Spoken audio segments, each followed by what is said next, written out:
Hello friends, welcome to my channel study with सुजित।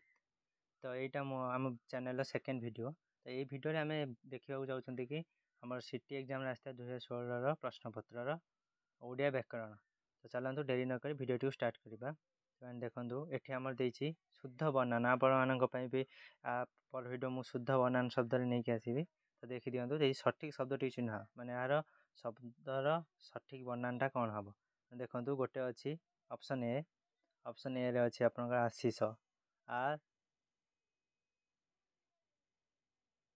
देखो option A आशीष आ तालबस दीर्घकार मूर्धन्य आशीष। आ गोटे अच्छी आ तालबस हर्षईकार मूर्धन्य आशीष। आ गोटे अच्छी आ तालबस हर्षईकार दंतेश। आ गोटे अच्छी आ दंतेश हर्षईकार मूर्धन्य। तो आपण मानकर ये सठिक आंसर हो ऑप्शन बी आशीष।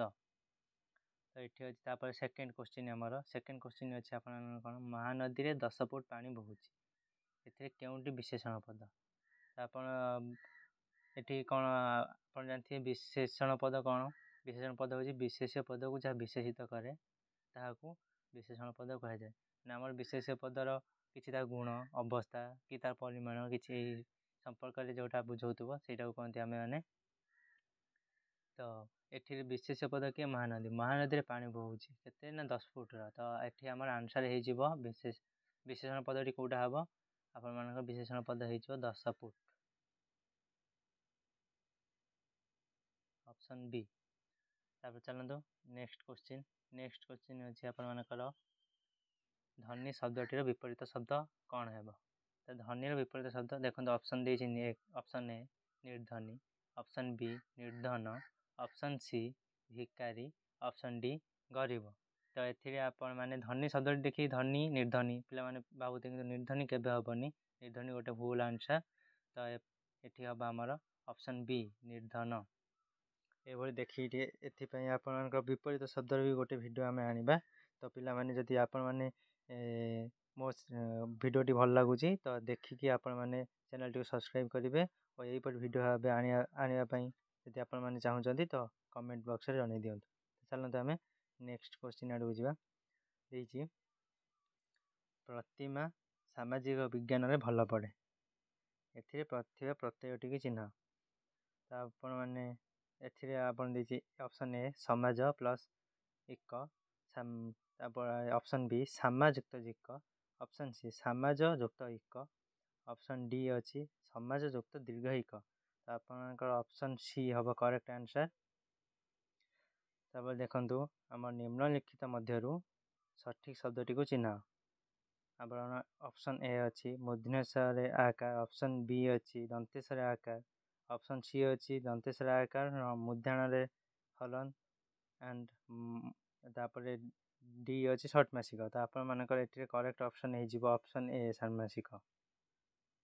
तो चलतु नेक्स्ट क्वेश्चन अच्छी महानदी में अनेक द्वीप अच्छी रेखांकित शब्दर अर्थ कौन।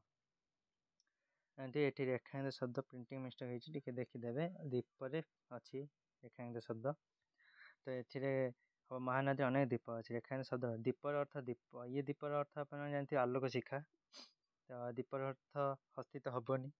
द्वीपर अर्थ जार दुईट बारटा भी हेनी। तो आप जानते द्वीपर अर्थ हूँ 4 भाग जल, 4 भाग जल मझे जो स्थल भागटा थी ताको आम द्वीप कहवा। तो ये स्थल भागटा को द्वीप कहते। तो ये आंसर हो कौन आपर स्थल भाग ऑप्शन सी। चलो नेक्स्ट क्वेश्चन अच्छी चित्ता काटिया रूढ़ीर उत्तर प्रदान कर। तो चित्ता काटिया अर्थ ये आप रूढ़ी शब्द क्या कहते जानी। रूढ़ी शब्द हूँ मैंने जो तार से निजर प्रत्ययर अर्थ को प्रकाश नक अन्य अर्थ प्रकाश कले रूढ़ी शब्द कहवा। जी ये चित्ता काटिया चित्ता काटिया चित्ता काटिया अर्थ कपाल चित्ता काटिया हेनी किंतु चाउल चित्ता काटिया झोटी देवा ऑप्शन डी ठकिवा। तो ये आपंकर करेक्ट आंसर ऑप्शन डी ठकिवा। जानते नेक्स्ट क्वेश्चन शिक्षक को सम्मान दियो ए उपसर्ग को चिन्ह। कारण उपसर्ग हूँ 20 प्र परा अप सम नि अधि सु निर दूर उत यहपरी 20 आप उपसर्ग क्लास टी भी आनी। तो देखो ये सन सन तो हेन जो सं सन अच्छी आम छाड़ीद। सम ଯୁକ୍ତ ମାନ ସମ୍ ଯୁକ୍ତ ଆନ। ତ ଏଥିରେ ପ୍ରତ୍ୟୟ ତ ଆପଣମାନେ ଜାଣିପାରୁଥିବେ ଉପସର୍ଗ ସମ୍, କିନ୍ତୁ ଏଥିରେ ସନ୍ଧି ବିଚ୍ଛେଦ ଅଛି। ଠିକ୍ ସନ୍ଧି ବିଚ୍ଛେଦ ସମ୍ ଯୁକ୍ତ ଆନ ସମ୍ ଯୁକ୍ତ ମାନ। ତ ଏଥିରେ ସଠିକ୍ ଅପସନ୍ ଡି ହେବ ଆମର ଅପସନ୍ ଏ ସମ୍ମାନ ସମ୍ ଯୁକ୍ତ ମାନ। ଚାଲନ୍ତୁ କୋଶ୍ଚିନ୍ ଆଗତର ବିପରୀତ ଶବ୍ଦ ଚିହ୍ନ। ଆଗତର ବିପରୀତ ଶବ୍ଦ ଅପସନ୍ ଏ ଅନାଗତ, ଅପସନ୍ ବି ବହିର୍ଗତ, ଅପସନ୍ ସି ଦୂରାଗତ, ଅପସନ୍ ଡି ବିଗତ। ତ ଏଥିରେ ଆପଣମାନଙ୍କର ଠିକ୍ ଆନ୍ସର୍ଟି ହେଇଯିବ ଅପସନ୍ ଏ ଅନାଗତ। ଏ ଯେଉଁ ଓଡ଼ିଆ ବର୍ଣ୍ଣମାଳାରେ କେତୋଟି ଶୁଦ୍ଧ ସ୍ୱରବର୍ଣ୍ଣ ଅଛି? ଆପଣମାନେ ଜାଣିଥିବେ ଆମର ଓଡ଼ିଆ ବର୍ଣ୍ଣମାଳାର ସ୍ୱରବର୍ଣ୍ଣ ସଂଖ୍ୟା ହେଉଛି 11ଟି, କିନ୍ତୁ ସେଥିରେ ଆମର ଶୁଦ୍ଧ ସ୍ୱରବର୍ଣ୍ଣ ସଂଖ୍ୟା ଏବେ ଆମର ନୂତନ ବ୍ୟାକରଣ ଅନୁଯାୟୀ ଏବେ ଅଛି ଆମର 8ଟି। କିନ୍ତୁ ଏଟା ଯେହେତୁ 2016 କୋଶ୍ଚିନ୍, 2016ରେ ସେତେବେଳେ ଆନ୍ସର୍ଟି ହେବ ଅପସନ୍ ସି 6ଟି। କିନ୍ତୁ ଏବେ ଆପଣମାନେ ମନେ ରଖିଥିବେ 8ଟି ହେବ। 8ଟି ଆମର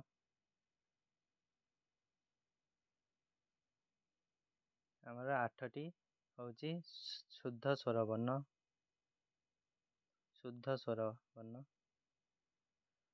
ଆଉ ଆମର 3ଟି ହେଉଛି ସଂଯୁକ୍ତ ସ୍ୱରବର୍ଣ୍ଣ। ତ ସମୁଦାୟ 11ଟି ସ୍ୱରବର୍ଣ୍ଣ ଆମର ଓଡ଼ିଆ ଭାଷାରେ ଅଛି। ତ ଚାଲିଲେ 51 ନମ୍ବର କୋଶ୍ଚିନ୍। ଆମର ଏବେ ଅଛି ଶୁଆର ବର୍ତ୍ତମାନ ଶବ୍ଦଟି କ'ଣ? ଅପସନ୍ ଏ ସୁପକାର, ଅପସନ୍ ବି ସୁପାର, ଅପସନ୍ ସି ଶ୍ରୁପାର, ଅପସନ୍ ଡି ତାଲବେଶ ଦୀର୍ଘକାର ପ ସୁପାର। ତ ଏଥିରେ ଆପଣମାନଙ୍କର କରେକ୍ଟ ଶବ୍ଦଟି ହେବ 51 ଏ ଅପସନ୍ଟି ହେଉଛି ଆମର କରେକ୍ଟ ଶବ୍ଦଟି ହେବ ଅପସନ୍ ଏ ସୁପକାର। ଚାଲନ୍ତୁ ନେକ୍ସଟ କୋଶ୍ଚିନ୍କୁ ଯିବା।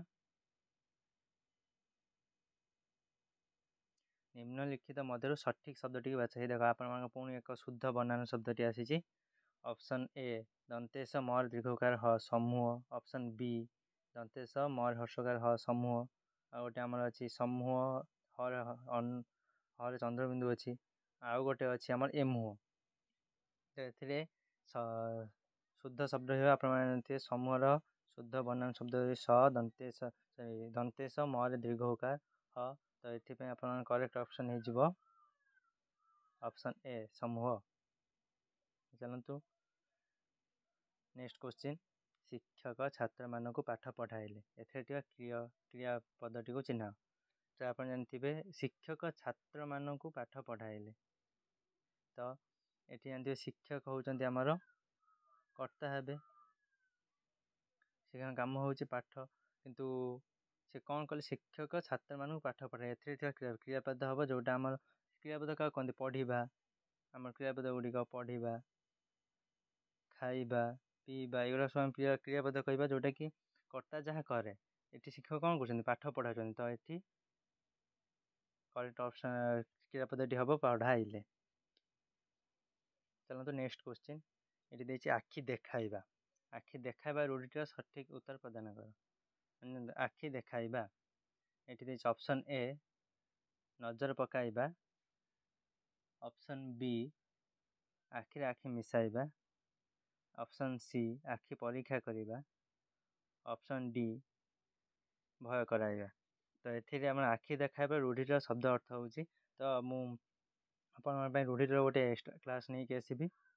ସେଥିରେ ସବୁ ରୂଢ଼ିର କହିବି ଆପଣଙ୍କର ସିଓର ସର୍ଟ। ସେଥିରୁ ସିଟି ଆପଣଙ୍କର ଯେକୌଣସି କମ୍ପିଟେଟିଭ୍ ଏକ୍ଜାମ୍ରେ ଓଡ଼ିଆ ଗ୍ରାମାର ସେଥିରେ ସବୁ ନିଶ୍ଚୟ ଆସିବ। ସେଇ ସବୁ ଆପଣ ସେ ଗୋଟିଏ ଭିଡ଼ିଓ ଦେଖିଦେଲେ ଆଉ କିଛି ପଢ଼ିବା ପାଇଁ ପଡ଼ିବନି।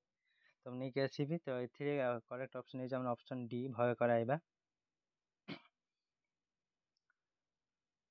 ତାପରେ ଆସିବ ଆମର ପୁରୀରେ ବହୁତ ବଡ଼ ବଡ଼ ମଠ ଅଛି। ରେଖାଙ୍କିତ ଶବ୍ଦଟିର ଶୁଦ୍ଧ ରୂପ ବାଛ।